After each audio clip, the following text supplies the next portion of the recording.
20 years ago, the world's biggest investors made a bet. They predicted that India would become the next global manufacturing giant, rivaling China's dominance. Trillions of dollars in planning, countless strategy reports. One unified prediction: India's time had come. That bet didn't pay off the way anyone expected.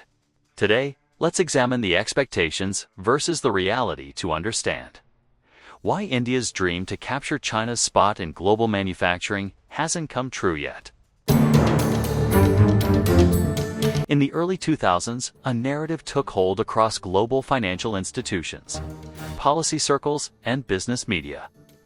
India, with its massive population, growing economy, and democratic framework, was positioned to become the world's next manufacturing superhouse. Analysts predicted a shift. China's rising labor costs would push production elsewhere. India, with over 1 billion people and a young workforce, seemed like the natural successor. This wasn't speculation. It was treated as inevitable. Governments prepared. Corporations made plans. Investment banks issued bullish reports. The phrase China Plus One became a strategy, not just a concept.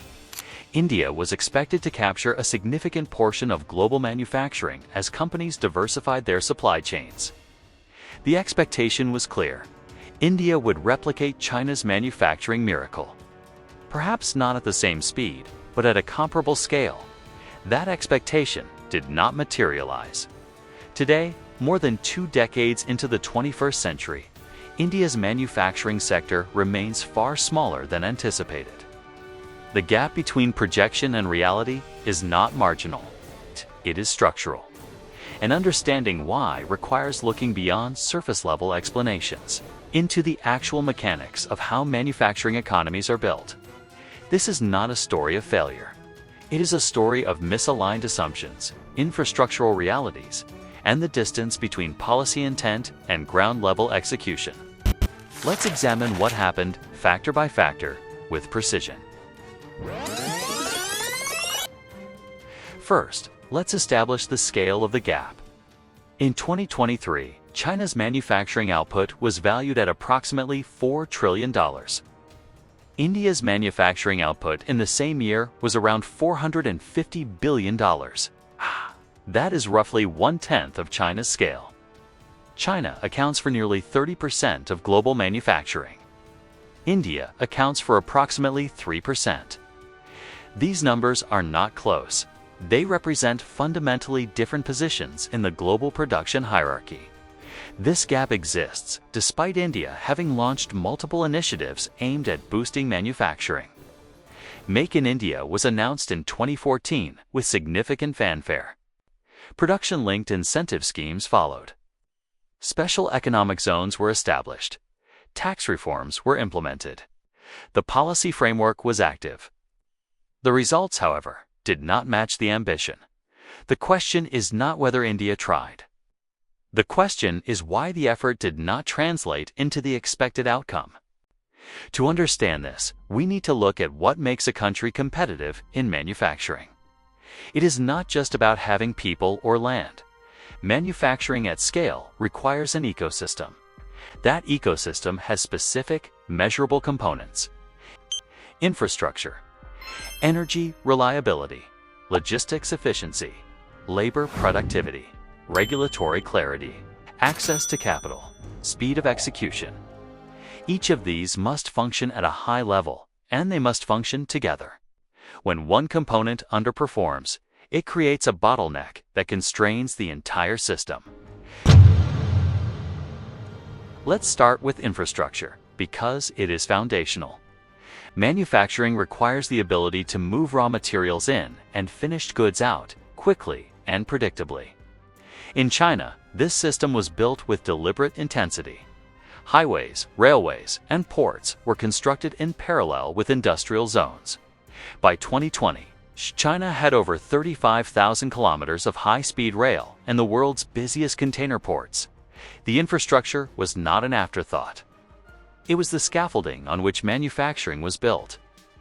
India's infrastructure, by comparison, developed more slowly. The road network expanded, but congestion remained a persistent issue. Railway freight capacity improved, but inefficiencies in loading, scheduling, and last-mile connectivity limited throughput. Ports handled increasing volumes, but turnaround times lagged behind global benchmarks. The difference is measurable. In logistics performance, which combines infrastructure quality, customs efficiency, and shipment tracking, India consistently ranks below the top 50 globally. China ranks in the top 30. This gap affects every manufacturer's cost structure and delivery timelines. On paper, infrastructure investment increased. In practice, execution faced delays. Land acquisition proved contentious. Environmental clearances extended project timelines. Coordination between state and federal agencies added layers of complexity. Projects that were expected to take 5 years often took 8 or 10. For a manufacturer deciding where to set up a plant, these delays matter. Time is a cost.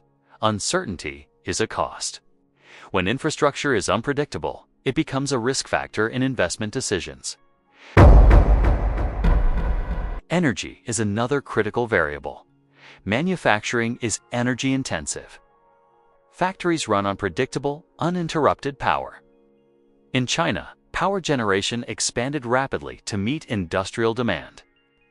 Coal, hydroelectric, nuclear, and renewable capacity were added aggressively. By 2020, China generated over 7 trillion kilowatts of electricity annually. Power cuts in industrial zones were rare. Voltage stability was maintained. Manufacturers could plan production schedules without factoring in downtime due to power outages. India's energy situation was more inconsistent. Total generation increased, but reliability varied by region. Industrial zones in some states had stable supply. In others, manufacturers relied on diesel generators as backup, which increased costs by 15 to 20%. Power tariffs were also higher on average than in competing countries. For energy-intensive industries like steel, chemicals, or textiles, this gap in energy cost and reliability directly affected competitiveness. The difference is not just in total capacity. It is in the quality and consistency of delivery. A factory that experiences 2 hours of load shedding per day loses productivity, disrupts production schedules, and incurs additional costs for backup power. Over time, these inefficiencies compound. For a global buyer sourcing components, consistency is as important as cost. When reliability is in question, buyers look elsewhere. India made progress in renewable energy. Solar and wind capacity expanded significantly. But for baseload industrial power, the grid stability remained a concern in several regions. Policy reforms aimed at improving distribution efficiency moved forward. But implementation at the state level was uneven. The gap between policy intent and operational reality persisted. Now let's talk about logistics, because infrastructure is only part of the equation. Logistics is about how efficiently goods move through that infrastructure. In manufacturing, time is inventory. Delays cost money. In China, logistics networks were optimized for speed. Goods moved from factory to port in days, not weeks. Customs clearance was streamlined. Documentation was digitized. Tracking was precise. The entire system was designed for velocity. In India, logistics efficiency lagged. A shipment moving from a factory in central India to a port could take significantly longer than a comparable distance in China. Trucking faced interstate checkpoints, despite the implementation of a unified goods and services tax. Customs procedures improved, but clearance times remained longer than in leading manufacturing hubs. The World Bank's Logistics Performance Index consistently ranked India below competitors like Vietnam, Thailand, and Malaysia. This inefficiency has a direct cost. For just-in-time manufacturing, where components arrive exactly when needed, logistics delays disrupt production schedules. For exporters, longer lead times reduce competitiveness. A buyer in Europe or North America choosing between suppliers will factor in delivery predictability. If one supplier consistently ships on time and another does not, the choice is obvious. India's size is often cited as an advantage, but in logistics, size without optimization becomes a disadvantage. Moving goods across a large country with inconsistent infrastructure is harder than moving goods across a smaller, well-connected region. China's eastern provinces, where most manufacturing is concentrated, benefit from proximity to ports and dense infrastructure. India's manufacturing is more geographically dispersed, and the logistics network connecting these regions is less developed. Labor is often discussed as India's competitive advantage, and on one metric, that is true. India has a large, young workforce. Demographic projections suggest that India will have a working-age population advantage over China for the next 2 decades. This is frequently cited as a reason manufacturing should shift to India. But raw labor availability is not the same as labor productivity.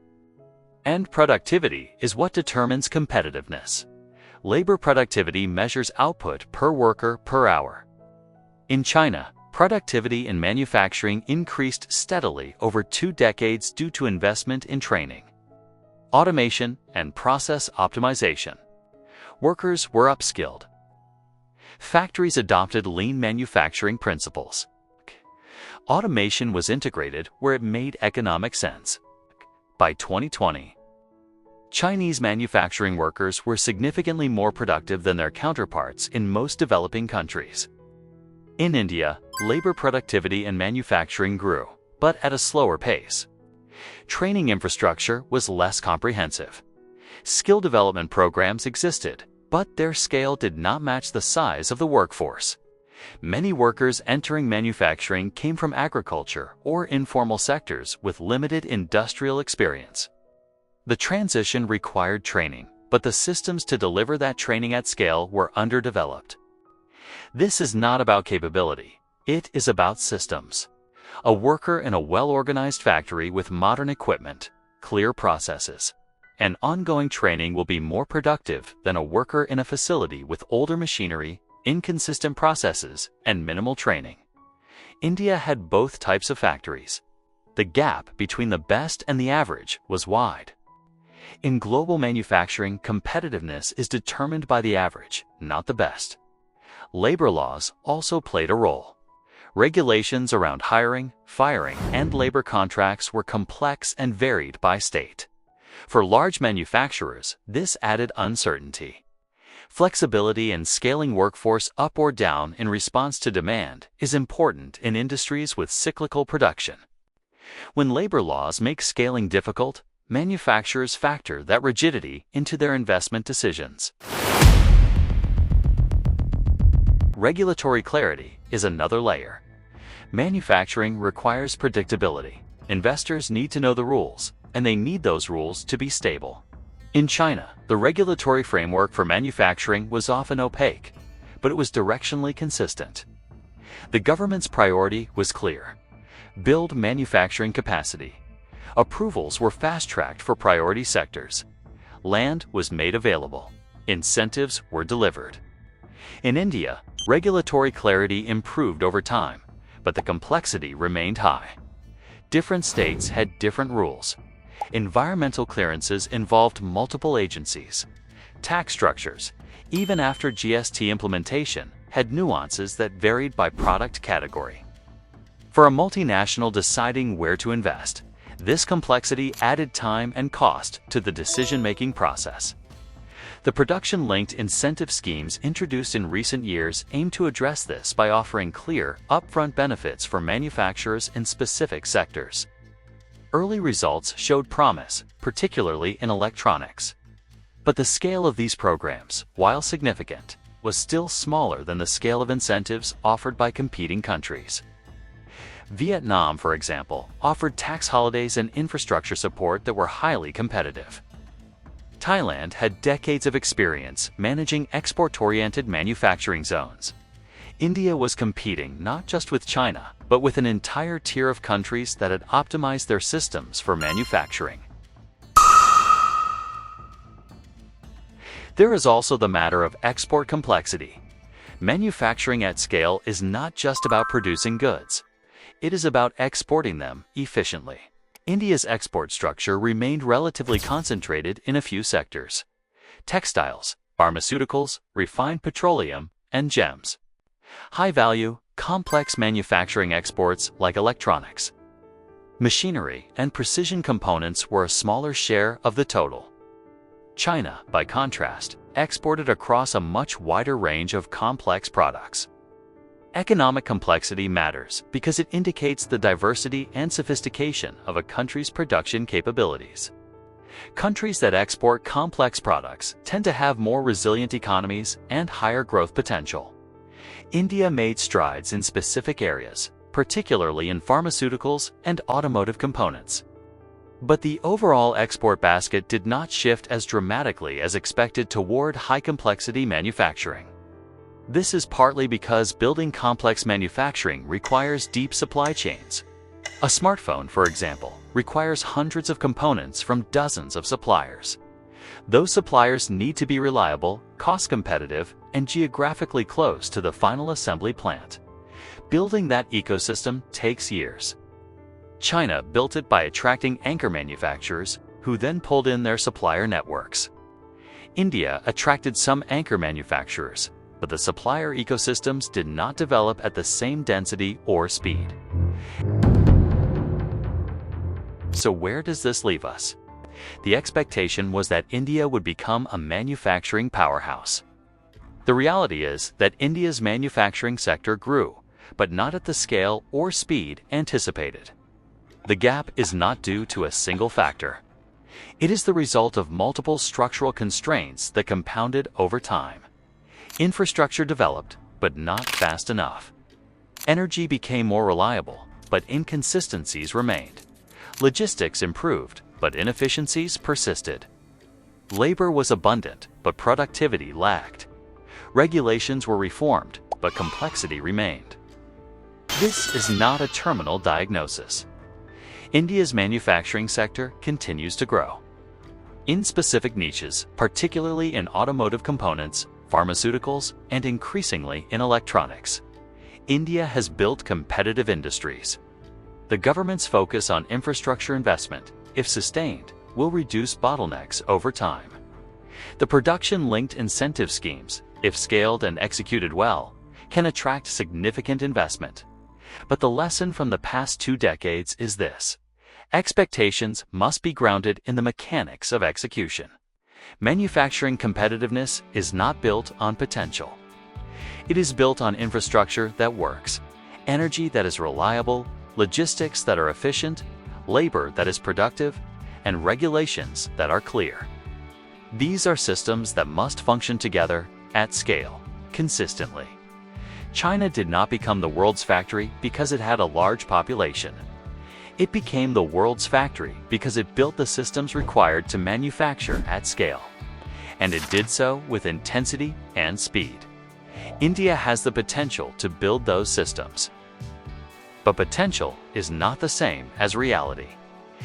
And the distance between the two is measured in infrastructure, energy, logistics, productivity, and execution. The story of India's manufacturing dream is not over. But it is moving more slowly than the world expected. And understanding why is the first step toward understanding what comes next. If you found this analysis valuable, consider subscribing to FactoPiaX. We break down complex global trends with clarity and precision. No hype, just facts. See you in the next one. Until then, stay curious and stay with FactoPiaX for more deep down analysis.